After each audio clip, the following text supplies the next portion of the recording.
9247번 쓰시는 시청자분 보내주신 사연인데요. 인천시의 하객 풍림 아이원 109제곱미터에 현재는 전세로 살고 있습니다. 살다 보니 계속 거주해봐도 괜찮을 것 같아서 이 집을 매수하는 게 어떨지 고민입니다. 라는 질문 주셨어요. 살다 보면 정말 내가 살고 있는 동네가 가장 좋아 보이긴 하거든요. 이 집 이제 내 집 마련해봐도 괜찮을까요, 소장님? 네, 미추홀에 있는 여기 하객동 풍림 아파트인데, 요 아파트가 되겠고요. 결론부터 말씀드리면 지금 이제 현재 전세 거주 중에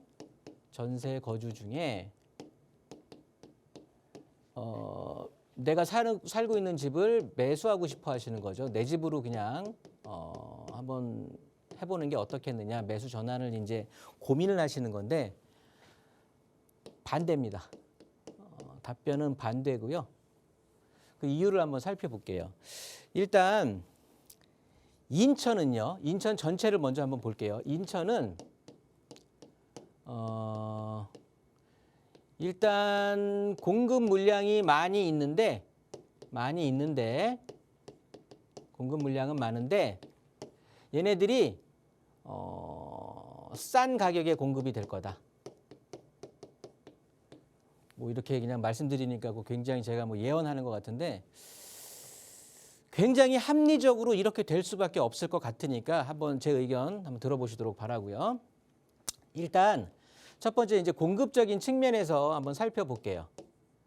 가격적인 측면과 공급적인 측면을 나눌 건데 먼저 이제 왜 공급 물량 많이 싼 가격에 한다고 했으니까 공급적인 측면을 보면은요. 인천 같은 경우는 2026년까지 확정된 공급 얘기하는 겁니다. 입주 물량이 예정이 돼 있는 물량이 계속해서 있어요. 그런데 25년까지는 모두 다 초과 공급이에요. 초과 공급이 예정이 돼 있다라는 소리고요. 적정 공급 물량 대비. 그렇게 되면서 이 초과 공급 물량이 끝나가는 2026년 말정도가 되면 또 뭐가 기다리고 있느냐? 계양 테크노밸리 신도시가 입주를 또 시작을 할 거거든요. 그러면서 2026년에서 2027년으로 넘어가는 시점부터 17,000세대가 예정이 또 돼 있어요. 그렇다 보면 인천은 앞으로 향후 몇 년간은 그냥 계속 초과 공급 물량이 쏟아진다라는 소리거든요.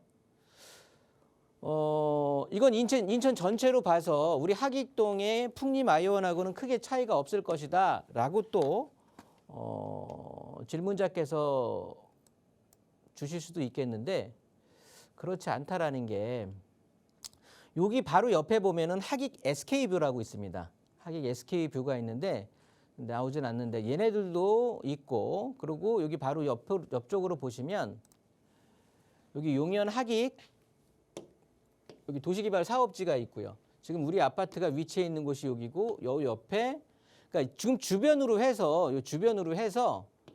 전체적으로 내년까지 4,500세대가 입주 대기하고 있어요. 일단 물량에 대해서 지쳐갈 거고요. 그리고 두 번째로 아까 공급적인 측면하고 다른 쪽 측면을 한번 살펴본다라고 했는데 가격적인 측면을 또 한번 보면 지금 이 뉴스를 통해서 많이 접하실 텐데 PF 대출 얘기를 많이 들으셨을 거예요. 이 PF 대출 같은 경우가 문제가 불과 얼마 전에 나왔을 때 정말 굉장히 가슴 철렁하면서 이러다가 뭐 큰일 나는 거 아니냐라고 했는데 앞으로 다가올 거에 비하면 진짜 세 발의 피 조족지혈 진짜 깜냥도 안 된다라고 예상이 되는 게 훨씬 더 만기로 돌아오는 것들이 많거든요. 지금 보신다고 하면 23년도죠. 23년 6월부터 PF 만기로 돌아올 것들이 쭉 시작이 될 건데 특히나 9월쯤에 한번 몰아칠 거고요. 그 이후로 계속해서 오게 될 겁니다.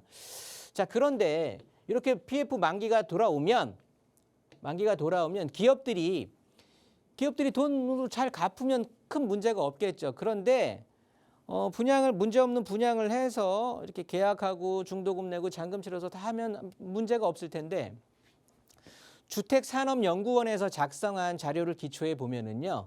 23년 2월 기준입니다. 2월 기준으로 보시면 입주율이 60%라는 소리죠. 즉 나머지 40%는 입주 미달이에요. 입주를 안 하는 거거든요.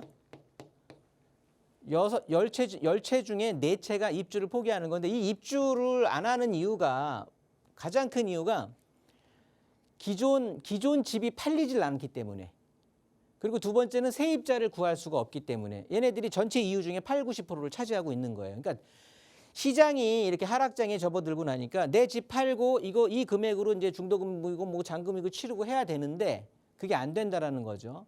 그러면서 공급되는 거는 또 많고 그다음에 두 번째로는 세입자가 줄어든다는 소리인데 이게 뭐냐면 그 임대차 보호법으로 해서 계약 갱신들을 많이 하다 보니까 새로운 세입자들이 나오지를 않는 거거든요. 그래서 내 집 안 팔려. 그래서 못 들어가. 그다음에 세입자 못 구해. 내가 들어가지 않더라도 전세로 일단 밀어넣으려고 했는데 그 세입자도 귀해진 상황이야. 이러다 보니까 입주율이 계속해서 지금 떨어지고 있는 거예요. 그러면 기업의 입장에서는 중도금 받아서 대출을 했던 걸 계속 상환하고 나서 해야 되는데 이러지 못한다고 하면 어떤 일이 발생하느냐? 뭐가 있을까요? 부도, 도산, 파산 이런 것뿐이 없는 거거든요. 그런 최악의 상황을 막기 위해서 앞으로는 분양가를 할인할 것이다. 이것뿐이 방법이 없겠죠.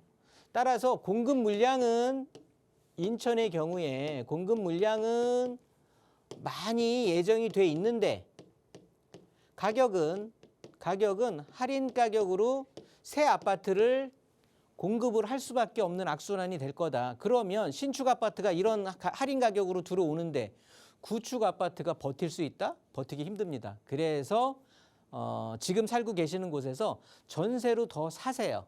보증보험도 가입을 하시고 요즘 뭐 전세 사고도 많이 난다고 하니까 그렇게 해서 전세로 더 사시는 걸 추천드리지 지금 주택 가격이 좀 떨어지는 것 같아서 내 집 마련으로 전환한다? 인천은 더 떨어질 것 같습니다. 이렇게 정리하도록 하겠습니다.